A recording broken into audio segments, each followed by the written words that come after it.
You're now watching Showbiz Now, your daily showbiz update. Hindi maikakaila na very secure itong si Jack Roberto sa kanyang girlfriend na si Barbie Fortesa. Yes, unbothered na unbothered o hindi nga nag-aalala kasi itong si Jack Roberto kahit pa nga sobra ang napakalaking suporta na ibinibigay ng fans ni Barbie at sa kanya ngayon ay collab team up na si David Lecauco. Kaya naman narito ang update ng balita.net.ph. Diretsahang natanong sa Fast Talk with Boy Abunda, ang kapuso hunk actor na si Jack Roberto kung ito ba ay nagsiselos sa tuwing makikita niya ang sikat na tambalang Barbie Fortesa at David Licauco ngayon at ito nga ay pinangalanan pa ng mga fans na Barda. Si Jack ang real boyfriend ni Barbie at nag-boom ng husto ang tambalang Vilay at Barda dahil sa award-winning at hit series sa Maria Clara at Ibarra.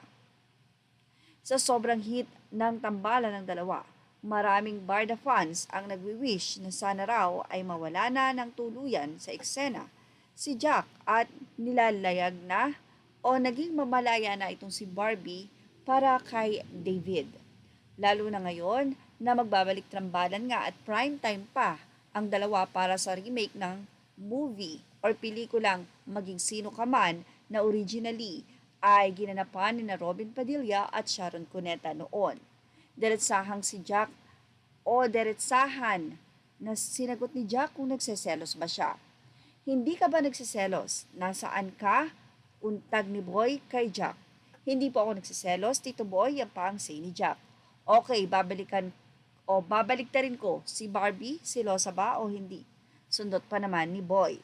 Siya po hindi rin kasi sa amin Tito Boy parang sabi ko nga siguro kaya nagkataon na parehas kaming artista kasi I think kung parang non-showbiz or hindi related sa showbiz yung magiging karelasyon namin. Ang hirap talagang ipaintindi. So for me, sa karanasan ko na yung girlfriend ko artista, ako rin as boyfriend niya artista, naiintindihan namin yung work.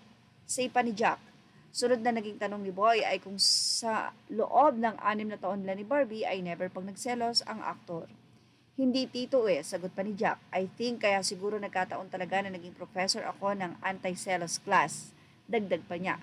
Sa tanong naman kung napag-uusapan na ang kasal, napag-uusapan naman daw, subalit biruan lamang. Alam daw nilang pareho kung ano ang mga prioridad nila as of the moment kaya baka hindi muna. Ilang netizen naman ang nagsabi kay Jack na hindi naman daw masamang umamin o kahit papano ay sabihin niyang kahit konti ay nagseselos. Ako.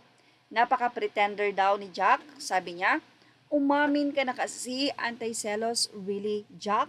Kahit mga ipinagdidiinan ni Jack Roberto na hindi talaga siya nagseselos, ay marami mga netizen ang nagsasabi na nagpe-pretend lang ito.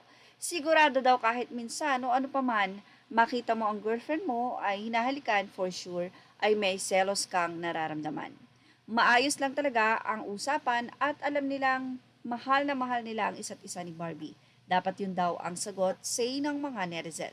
Well, yan ang ating Showbiz Now update. Images are all credit to the rightful owners and thank you for watching Showbiz Now.